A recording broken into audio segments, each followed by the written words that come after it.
Hi, everyone. Welcome to our webinar for today. It's titled Bridging the Gap, How to Make Payroll. I am Emily Blistine. I'm the Director of Business Strategy at Let's Grow Kids.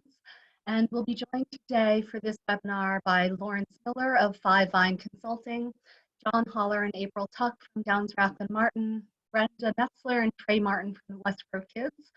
And for our time today, we're going to spend the first 20 minutes or so with a Q&A that we've already crafted. Our programs team has been getting a lot of questions, so what we tried to do was pull out the questions that we thought you'd be most likely to answer. So we're going to go over those first, and then we're going to open it up to you for your questions. Again, you are muted, but as Maria said, you can use the Q&A function. It might be helpful to wait a little bit as we go through the questions because your question might be answered. And again, many of us are in homes with kids, animals, or shoddy internet service, so we're going to all do our best. And you are muted and we cannot see you, but we can communicate through the Q&A function. So before we get started, I'm just going to do a few updates and reminders. First of all, just a reminder to direct you to the Let's Grow Kids coronavirus page for the early educator community that has resources for you. It also is where we're going to house this information about these webinars. So you'll be able to find recorded webinars there and any FAQs that come up. We're almost done cataloging all of your questions from last week.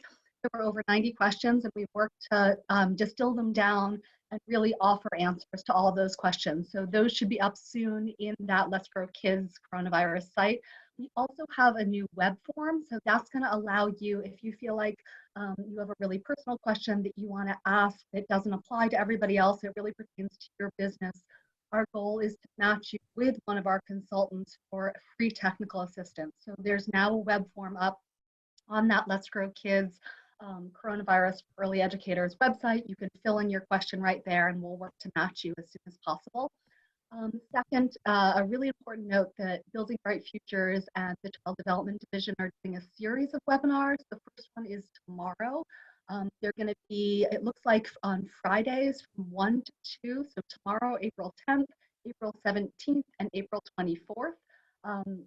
You can learn more about them in the link that you can see it on our slides here, but Maria's also going to drop it into the chat so you can click through directly to sign up for that tomorrow. So hopefully a lot of your technical questions will be answered there. It's really designed to help clarify some of the guidance for you. And third, we are going to be talking about payroll and finances today. We wanted to let you know specifically about a new program that Let's Grow Kids developed with VSCCU. It's designed specifically to support the early educator community. So it's a collaboration between us, VSCCU, and the Vermont Community Loan Foundation.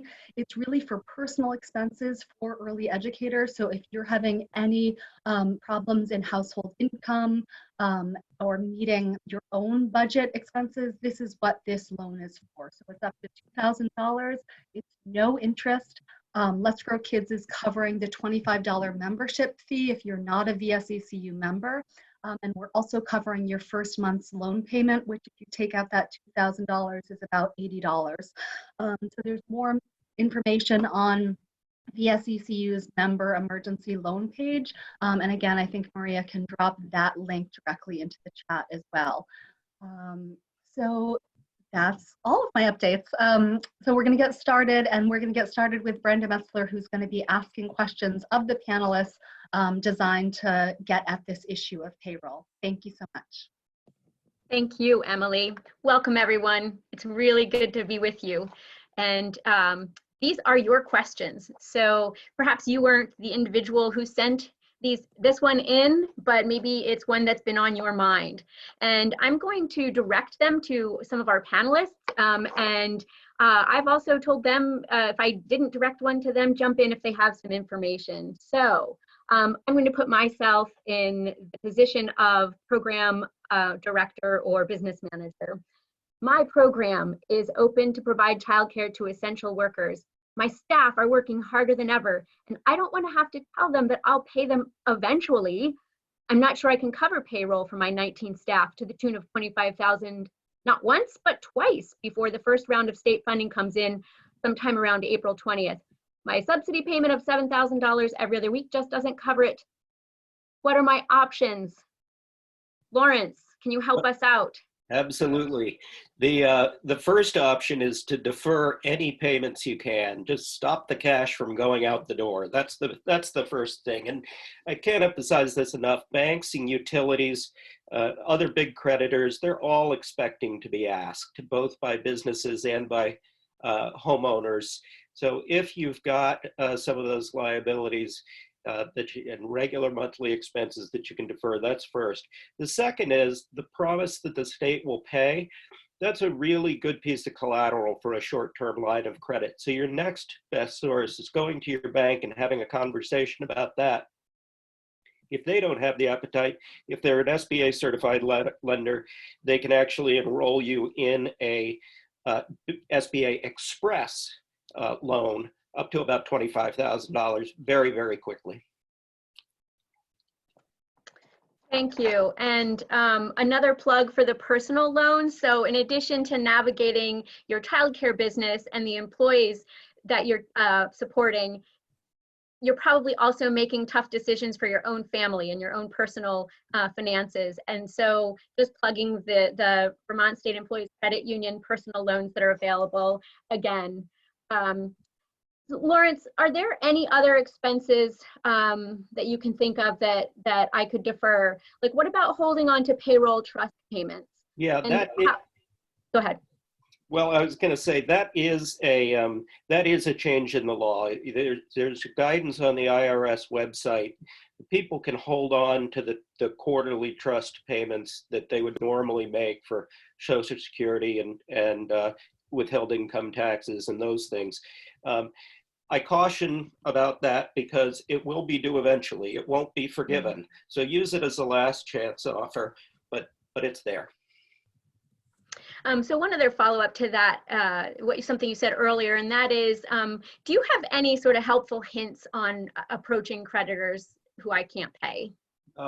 Yes. Communicate. There is no such thing as over communication in that case. Be in touch, let them know that you've got state assistance coming. You don't expect this to go on very long. Give them a date where you will be paying them or being back in touch with them. And that helps everybody stay calm. Thank you. I feel like calm is a good message to hear these days. So if I'm seeking other options for cash flow right now, what do I need to know or think about before I apply for the Economic Injury Disaster Grant, the EID grant, or the PPP, the Paycheck Protection Program, or the refundable payroll tax credit? There are so many options. What do I need to think about? Well, the first thing you need to know, and this is important, about either PPP or EIDL, you don't have to accept it once you find out what your terms are. Just applying to get in the door gives you the chance. So if you think it might be a good tool for you, my suggestion is to apply and keep learning, but really make sure you understand all the terms and conditions when you get the loan offer before you go ahead and accept it. And so I'm supposed to get prepared. What do I need to be sure of before I finalize a loan? Yeah, well, it's those terms and conditions, what the interest rate might be, and a deep analysis of whether or not you can truly afford to take on debt if for some reason it doesn't get forgiven. These are a bunch of new programs. They've never been done before.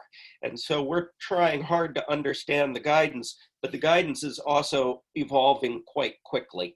And that real question of, can I really afford this new debt? And what will I need to do to make sure it's forgiven is very, very important. You really want to keep good track of the documents that you might need to prove what you spent money on, and keep detailed records as you go through it. Let me just add a couple of things if I could. The Paycheck Protection Program is likely to be forgivable. That is, the amounts that you receive are likely to be, but there's no certainty about that yet. The SBA has not issued guidance. And the statute says that you'd be eligible for forgiveness. So it's not a certainty. It's likely to be the case, but not a certain. So that's, I think, what Lawrence is saying. Be cautious about that. It doesn't mean you can't apply. There's no commitment from applying, but be aware that that might not be forgivable. We'll know more, I think, as time goes on. The other thing to consider is that the Paycheck Protection Program has to be used for something different than the economic injury disaster agreement, the EIDL program. You can apply for both, but they have to be used for different purposes. That leads me to another question, and that is, does the PPP preclude me from getting the refundable payroll tax credit? It does. Those are mutually exclusive, and the refundable payroll tax credit may be applicable to many of the people here. We don't know a lot about it. There is new guidance up on the IRS website, but that's one of the things you should think about before you accept a PPP if you are approved. Okay, so then the obvious question is, what's the upside? Well, the upside is that it's, you can qualify for 2.5 months of last year's average payroll.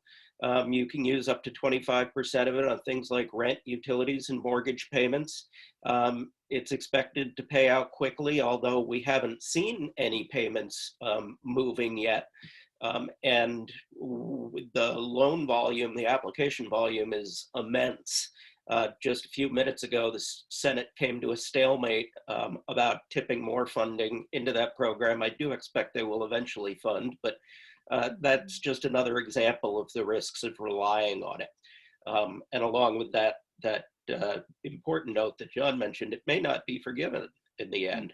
And so knowing that you can afford the debt service if it doesn't is the most important thing to remember. And also one other relationship between these programs, Lawrence talked about the deferral of payroll tax. Correct me if I'm wrong, Lawrence, but I believe that one also is mutually exclusive with the payroll or the paycheck protection program. That is, you can't do both. That's my understanding. There were parts of two different acts, and they are not reconciled. And then I have a question about, so what is the timing on the refundable payroll tax credit? The timing on that is it'll come back to you at the time that you file your next, do your next payroll tax filing. And so whenever your 941 goes, and that's usually quarterly, some members, some people on the call might be annual filers, but it's usually quarterly. So they can just talk to their payroll processor or bookkeeper, and that would be the timing. And being fully refundable, it'll get paid back out in full at that time. It's not a credit that you apply only when you have a liability. Being refundable means they'll send you a check. Okay, thank you. I also hear about sick leave and the family leave tax program. Is that the refundable credit I'm talking about? It's a similar credit. It's embedded in the same part of the law. There's slightly different criteria in each one. So it's worth going and looking at the guidance and making sure you understand how it applies to your business specifically. There are ways to become exempted from that for very small employers, but you want to be really careful that you're following that guidance very closely. And we're going to get to that in a minute, and I think April can talk a little bit more about that program. Great. Okay, thank you. So do I have to pay different expenses under different programs? Yeah, as John said, you can't use the same expense to qualify in both. So if you're using different sources, say you could put different employees under different funding streams or different weeks of payroll under different funding streams, but you can't use the same week and the same employees for both. And you just, going back to what I said earlier, you just want to take really good notes and keep really good evidence. Keep the most excellent records you've ever kept. Ever. Ever. Yeah, so here's a question for John and April, and perhaps also Lawrence, you can weigh in on this. Would the stabilization program that the CDD put together disallow payroll tax forgiveness? Well, we don't think so. But as I said, this has never been done before. The guidance is evolving quickly. So my best advice is to be cautious and don't take anything for granted. And I'll let John or April hop in with anything they'd like to add. Yeah, so the statute requires for the tax retention credit that you either be required to close your business or suffer significant business loss, defined as 80% of your loss of revenue. But it's either or. So if you've been shut down, but you've been made whole essentially through the stabilization program, that doesn't seem to preclude you from eligibility for the tax credit program. But I'm gonna jump in here with my attorney hat on as well and say this is something that you've already heard John and say approach cautiously, and don't count on results. One, you might ask for that payroll tax credit and not get it if somebody looked into it and said, hey, you know, actually you were made whole, so we're not going to provide that to you. An even worse scenario, and one that you really want to get to, is you take the credit, you get the credit, and then later on, somebody in the federal DOL comes back and says, wow, you really shouldn't have received that credit. You got a refund. We're going to need that back. Protecting against those by approaching cautiously, by not counting on getting the credit, that's certainly what you need to do. And this is an example of the place where we'd love to talk to you more, or have one of these great consultants talk to you more about what's right for your business. Mm-hmm. Thank you. There is a lot of sort of individualization opportunity. And I'm going to shift a little bit to another question.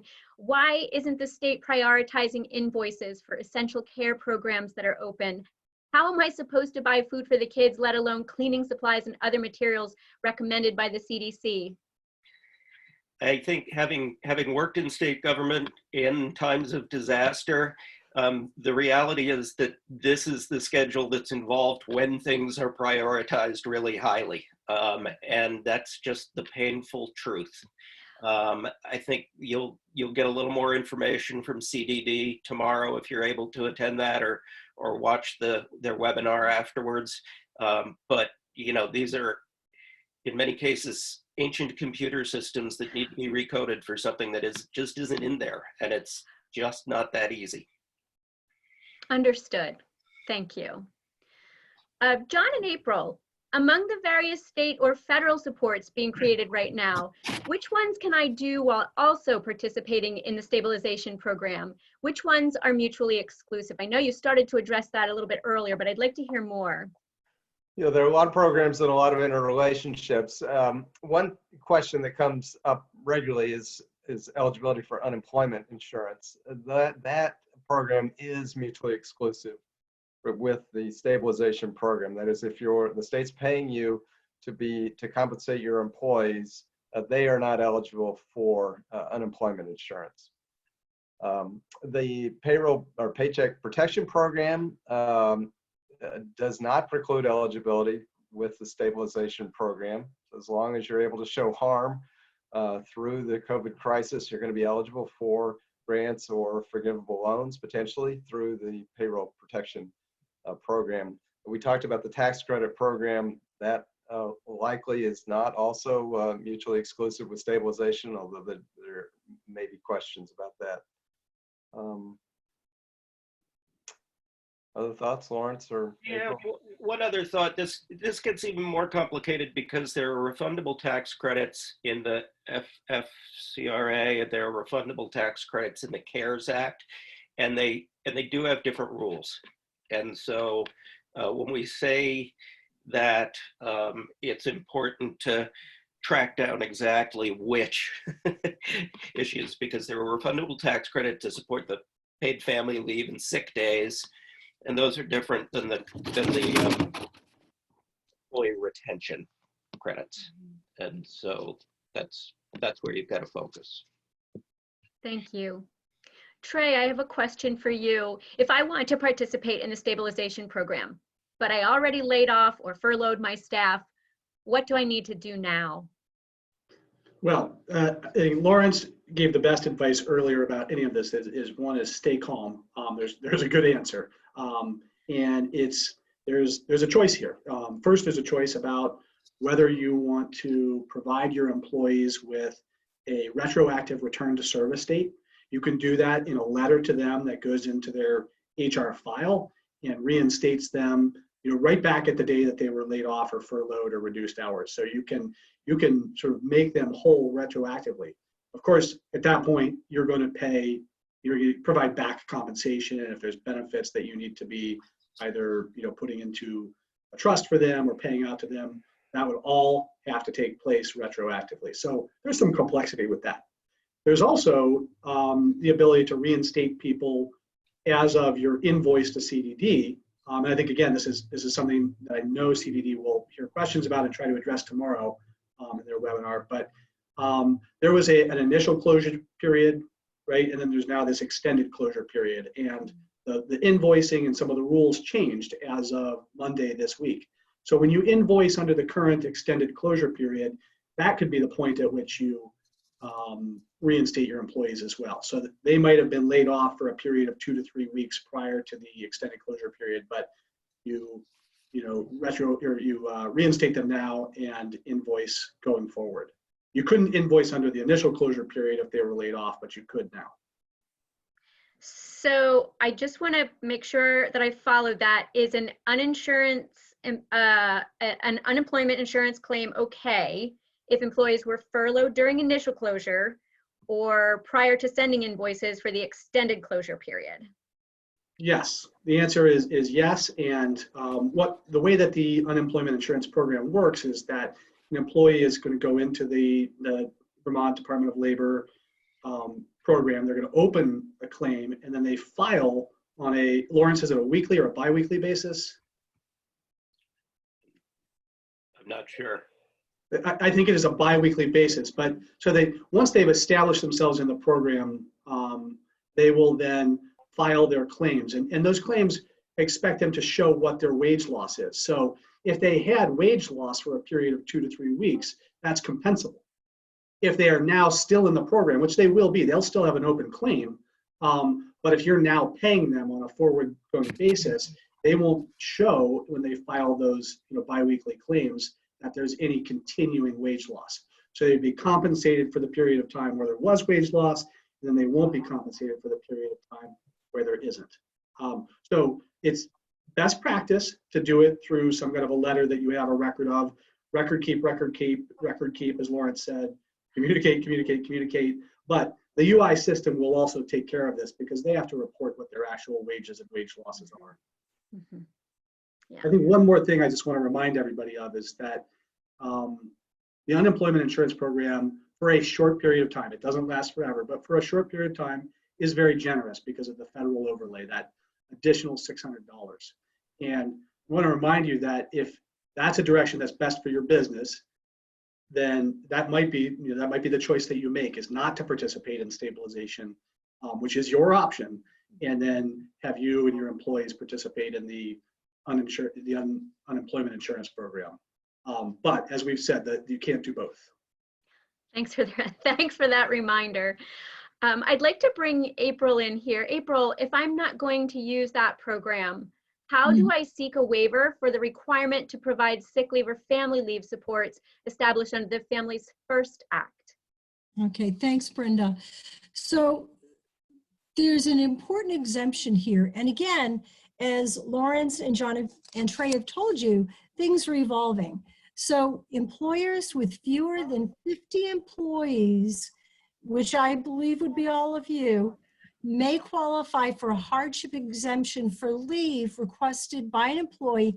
However, it is only for the purpose of caring for a child because the child's school or daycare has closed due to COVID-19. That's not lost on me.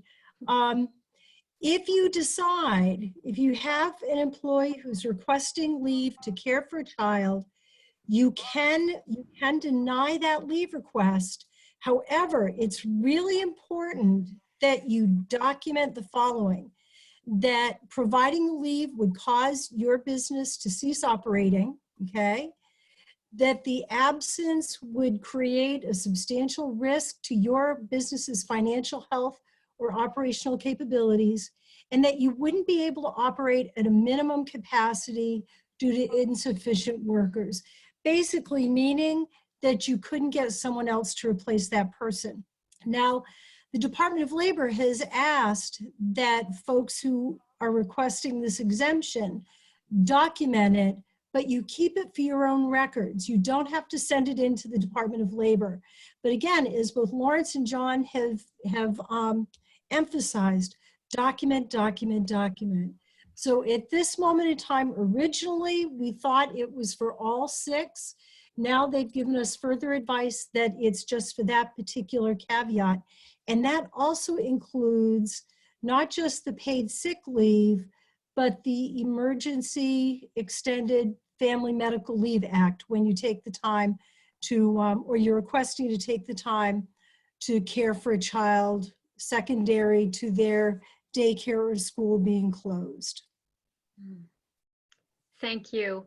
I'm really glad to just remind everyone here that we're going to post these slides, and so you'll be able to refer back to them because this is a lot to take in.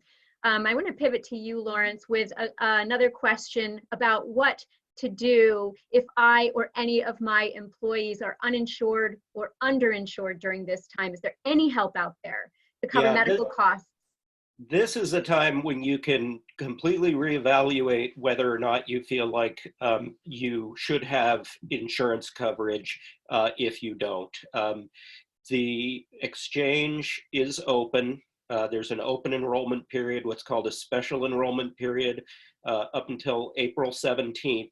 So you can go in, use your updated income to get an eligibility determination that'll figure out what level of subsidy you might qualify for a qualified health plan. And it would also evaluate whether or not you're eligible for Medicaid under your current income guidelines, and that's really key. They are unlimited hours for the call center purposes and good volume. So there's also good information about Medicaid eligibility at 211. Thank you. So there are all kinds of changes to my cash flow situation right now. What should I do to make sure that I'm thinking ahead about next year's taxes?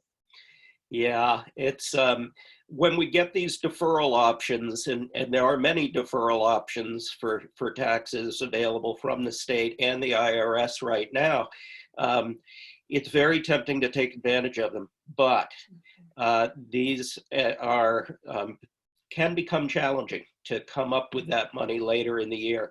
So I recommend, if you do that, to really set that aside and only tap it if you absolutely have to, and then develop a plan for making contributions back into that account as things normalize, so that you aren't stuck with a large interest payment due, or heaven forbid, any penalties.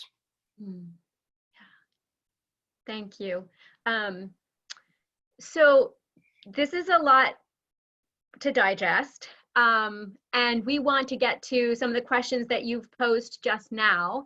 So I'm going to sort of wrap up this part and ask Trey, how do I contact Let's Grow Kids if I need more individualized help than I'm getting on these webinars or through the posted guidance? Thanks, Brenda, and thanks for everybody for bearing with us as we get to the questions you're posting right now.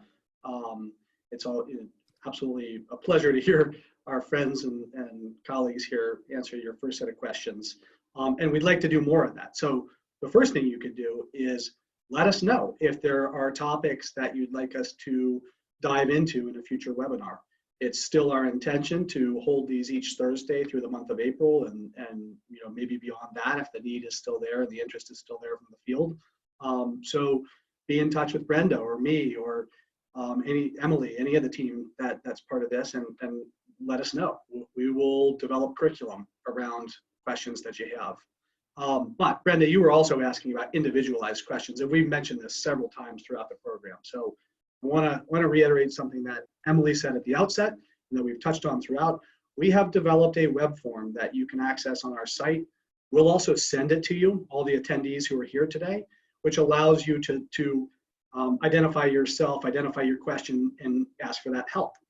When we get those questions from you, it could be something like the question Brenda started with, or it could be something that we haven't even touched on today. What we will do is make a determination. Is this a question that Let's Grow Kids and our programs team, who provide technical assistance all the time, can get back to you with a response? Is it something that we've already addressed as part of this curriculum, and we can just help point you back to the slides or the FAQs we're posting by the end of the week? Because it may be that we can help you navigate this ourselves. But if we think that more help is needed, and there'll be a lot of cases where we do, we will help you set up a consultation with one of these panelists. We have Lawrence from Five Vine here today, and the folks at DRM. Last week you met folks from Adaptiva. There are other consultants we work with, and we will make sure that you can have that a pro bono, a not charged to you consultation with these folks to at least begin addressing your question and putting you on a path towards resolution. So we're very excited about the ability to do that, and we're very thankful to Lawrence, to John, to April, to the folks from Adaptiva, to making it possible for us to do that. So please let us know, and we'll make that happen for you. Thank you all. So we've got a very manageable number of questions this time. So I'm going to jump in and ask our panelists directly some of your questions. First of all, an important one, Trey, can we make the choice of which route we want to use? Draw unemployment or use the child stabilization program? Is it our choice? It is absolutely your choice. There is, and here's how the choice, here's the basis for the fact that you have that choice, that the stabilization program was established by the Child Development Division. I talked about it last week. I think it's a phenomenal program and a phenomenal opportunity, and it signifies the state of Vermont's commitment to you and to this industry. They want to keep you cash flow whole during this time so that you can not only pay your employees, but also cover any other costs that your normal cash flow would cover. But there are some requirements to participate. You need to ask parents, in this extended closure period, it is suggested by CDD that you request parents to pay 100%. And if they can't do that, request them to pay 50%. If they're able to do that, CDD will pay the other 50%. If they're not, you have some more options. That child can be unenrolled, and CDD will pay 100% of the tuition or the co-payment. There's another requirement, which is that you are to continue paying your staff their full salary and benefits through the closure period. So those are requirements that you get to choose whether or not you want to comply with. If the answer is that it's better for your program to be closed, to furlough employees, and to help people navigate onto the unemployment insurance program, that could be a really good option. I think it's the kind of option that we'd love to talk to you more about, because it really just backfills wages. It doesn't backfill those other expenses you might have, but maybe in combination with some of the other federal relief packages that are out there, it would be the best way for you to go. Great. Lawrence, we've talked a lot about the PPP. What are the pros and cons of the Economic Injury Disaster Grant? There don't seem to be a lot of cons about the grant portion. The Economic Injury Disaster Loan Program is one that's pretty well established. It's typically available during localized disasters after Irene. Some things we learned about it after Irene that may or may not apply this time. They didn't have that grant component at the time, but it had a personal guarantee then, and so it could turn into debt. I think that's the thing. That's the big thing to think about, is if this doesn't wind up being a grant, what does it turn into? We also were originally told that it would be basically $10,000 per business. Looks like SBA has reinterpreted that to be $1,000 per employee up to $10,000 per business. So it may not have the level of support that folks had expected. But I think I think it's worth going through that exercise. And if you do, you really want to click I would like a loan advance if I'm approved, and enter your bank information, and they're theoretically going to automatically send that out. Now they say within 3 days, but we're now a week or so plus into this. And I haven't heard of anybody who's actually gotten a check. So I think the downside of it is it is unreliable, perhaps. I wouldn't count on it. Okay. I've just added Yeah. limited downside in that the only cost is the application, and the possibility is that you're going to receive in a fairly short order a grant that doesn't, not a loan. So, but then some amount we don't know, as Lawrence said, thought it was initially going to be $10,000 per applicant, maybe less than that, but it is a grant. Okay.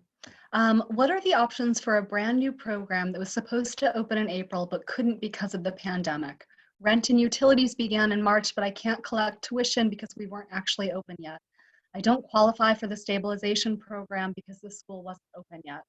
Additionally, the school doesn't qualify for funds from the federal relief package because I didn't have any bills before February 15th. Is there anything available for schools like mine that fall into this financial assistance gap? Wow. I think that's one we should engage one-on-one with, because there's no easy answer there, but there might be. That's going to be pretty dependent on the immediate situation, and I think we'll have to take that offline. But I can think of some ways. Great. When we do have your yep, go ahead. I don't want to go ahead, dive deeply into this. I think Lawrence is absolutely right. But one thing just to note is that with the new federal law change, unemployment compensation is available for individuals who are sole proprietors. So it sounds like in this case, so there would be the potential for the $600 federal amount, an undetermined amount at the state level. The state hasn't yet determined how they're going to determine lost wages for sole proprietors or independent contractors, but that may be an option. And if you had wage income last year, before you opened your own center, that would be the data that the Department of Labor would be looking at, and you would be eligible to apply in the current UI system, and then they may migrate you to the self-employed component later. But their system looks at the first 4 quarters of the prior 5 quarters, so basically most of last year. And I'm just going to, I don't need the last word here, but I was going to say that I'm going to go back through what we have seen from the Child Development Division in terms of guidance and scrub that before we respond back to you. In the meantime, I would say that is a great question to send to Katie and to CDD for their webinar tomorrow in case they're, have time to address it. They may have some suggestions as well. And I'm sure they're trying to think through all these eventualities and, would like to be able to help if they can. And I will add one thing, and that is that I know for a fact that you're not alone in that position. Yep. And again, we do all of the questions that come in through the Q&A are captured for us with your email address, so we can reach back out to you directly with all of these questions if we don't get to any, and if there are questions that need more individualized support, which this one does, and we have flagged for it. So a simple one after that, where do we find more information on the Family First Act? It's actually pretty easy. And what we can do is I can actually forward to the LGK folks to distribute the poster, the information poster that's from the Wage and Hour Division of the Department of Labor.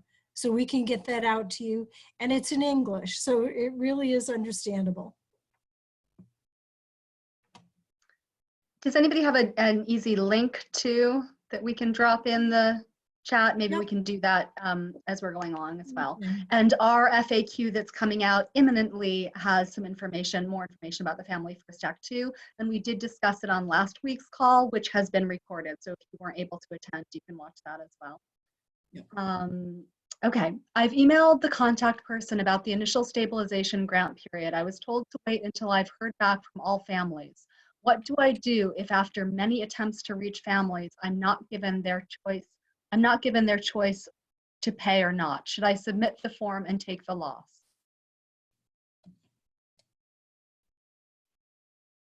I was playing a game of chicken with Brenda there on the screen to see which one of us would jump in first. That's a tough question that we cannot answer without our colleagues at CDD's help, in terms of providing you any kind of official guidance. I think that, you could deem that to be an unenrollment, but that's a pretty aggressive move to make with a family that may just not have been able to get back to you. You could make a note. I know it's, the JOT form is a little bit confined and not susceptible to great creativity, but you could attach a note in what you submit, or separately let Katie know that you've submitted and yet you had this issue, and just try to draw a circle around it for CDD and say, we just haven't heard back. I think you would be then at risk of, getting the 50% payment from CDD without that parent tuition payment. But remember, that is one of the ways this can play out, is that when parents are unable or unwilling to pay, you can keep that kiddo enrolled and CDD will pay you 50% of their tuition or co-payment, and you just won't get that 50% contribution from the family. So there is a way to submit and just and take that loss, circle it, send a note along with it that says, here's what we did. But we are not satisfied with this and would like your support as we continue to do this. Maybe there's a way for them to, backfill that later if it turns out that you're going to unenroll that family. Great. So 2 questions about the small business loan program. The first is just where somebody can find more information about the small business loan. And then another comment that says SBA Express loan lenders are swamped. Any idea of the turnaround time? Can you recommend a few lenders that are processing quickly? Sure. Let's see, the best place to start for business information about all of these loans, I find, is the Agency of Commerce and Community Development website. They've just got a really good link structure. Each of the agencies, Department of Labor, Department of Health, Vermont Emergency Management, all have, Agency of Human Services, all have good stuff, but ACCD has done a particularly good job of getting everything into place. And you probably don't normally think of yourself as a business in that same way, but they're there for you. And then the other question is as to getting into an SBA certified lender. What we understand is that most banks are prioritizing existing customers. So if you have a relationship with a bank already, that really is your best place to start. I understand that Mascoma has opened their doors to non-customers, and I believe Key Bank has opened their doors to non-customers. I think you can do something as simple as open a depository account to become a customer and get in that way. But those are the ones that I know. I could make one pitch, so maybe slightly self-serving, but refer people to our firm's website, drm.com. Our firm has put in substantial resources into updating a website and putting pretty comprehensive information about these programs. So that's another source in addition to the ones that Lawrence mentioned. Very good. Okay, this is the final question that we have for right now. So if anybody, we do have another 5-6 minutes or so if anybody else has any additional questions. When should we expect a check from the child care stabilization payment? I think this gets at the question earlier about how long are we waiting for some of these things? That's right. We don't know. This panel cannot answer that question. I am expecting that CDD will answer that question tomorrow. I know they're hearing that hot and heavy from the field right now. It was the basis for the first question that Brenda asked Lawrence, and you can bet that Let's Grow Kids has also been encouraging them to be really clear about what to expect so that people can do the kind of planning that they need to do. But if for some reason that you don't get what you need tomorrow, let us know, let Katie know by a private email, an email directly to her, and we will try to track that down. Great, and we have another participant who's dropped in an answer to the earlier tougher question about what to do if your program wasn't opened yet. There's a link to the CDD that another program participant has offered, and so I'm going to drop that in the chat. I do want to note with the links that we're dropping in the chat, I was hoping it would be an easy clickable hyperlink, and it looks like they're not doing that as we'd hoped, but they should be easy for you to copy and paste into a new browser. And then again, when we compile all of these questions, we'll make them clickable in our FAQs. Oh, and we do have one other question that just came in. Do you mind repeating the program or maybe send a link for the grant of the $1,000 per employee? So the EIDL grant we talked about. Yeah, what you're looking for is known as the Economic Injury Disaster Loan Emergency Advance Program. And again, that has easy links at ACCD and other places. But if you do EIDL Loan Advance, that's what you're looking for. They don't really call it a grant in SBA nomenclature, but that's what it is. Great, and that question did come up in the last webinar, and so in our FAQs that all of your panelists have been working with us on this week to get answers back out to, we will have a direct link in there as well. So that looks like all of the questions for this week. I'm going to turn it over to Trey just to do a quick wrap up. Again, all of this information will be available on Let's Grow Kids coronavirus page for early educators. The coronavirus page is the header on all of our web pages right now. So if you just go to LGK, you should be able to get there pretty quickly. All right. Well, thanks to Emily for being a great host today. Many thanks to our friends at Downs Rachlin and at Five Vine, Lawrence, April, and John. It's always a pleasure working with you, but it's especially gratifying to be able to get together online with you to provide this information out to people. Folks who attended today, thanks for joining us. I hope that you're getting the information that you need and that this is helpful. We certainly want to continue to do this for as long as we need to. And the more you let us know, give us feedback about what do you want more of, what do you want less of, what do you need?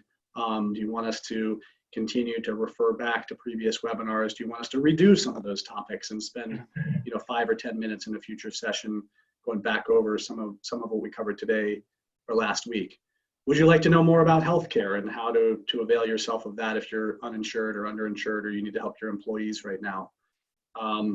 Earlier, Lawrence talked a little bit about deferred payroll trust payments and taxes and in response to a question from Brenda. But if you'd like to know more about tax filings that you're going to make next year, a year from now for fiscal year 2020 or calendar year 2020, that's something we'd be happy to pull together some curriculum around. So we really can fairly nimbly put together experts to join us and respond to those needs that you have. Then I'll say it once more, we've said it a lot, but please, use the web form we're going to send you by email after this. Find it on our resource page. Let us know if you think you need some individualized help, and we'll make that happen as well. So thanks to everyone. I'm going to just ask Emily to check in and make sure we didn't get any last minute questions before we sign off. But if we're ready to sign off, I'm going to say thanks again, and we'll see you next week. Oh, sorry. We did, and we've got a couple more minutes. So we did just get 2 other questions. I'm going to let you guys answer them now. We are unable to hold our annual fundraiser that brings in roughly $8,000. Is there support for that type of lost income? Well, the EIDL grant, that doesn't need to have an expenditure line shown. So if you did qualify for that, that could be income substitution for that. And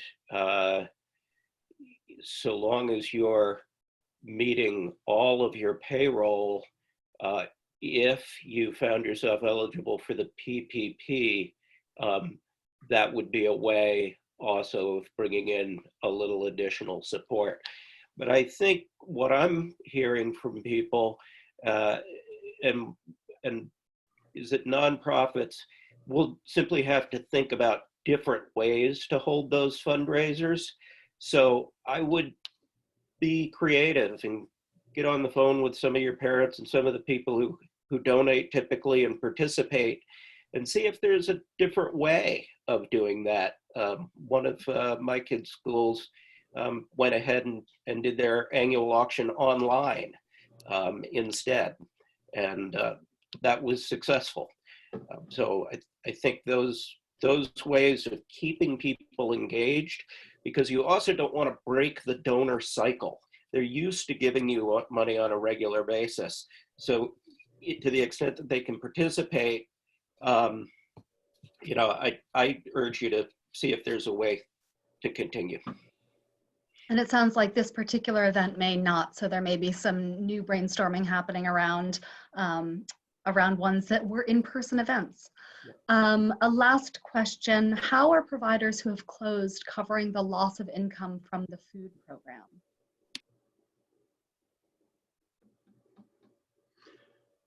That is a good question. I don't know the answer right off the top of my head, Emily. It is something that might be addressed tomorrow. It sounds like that might be something that's outside of the revenue stream that you count on, or that you could avail yourself of through stabilization.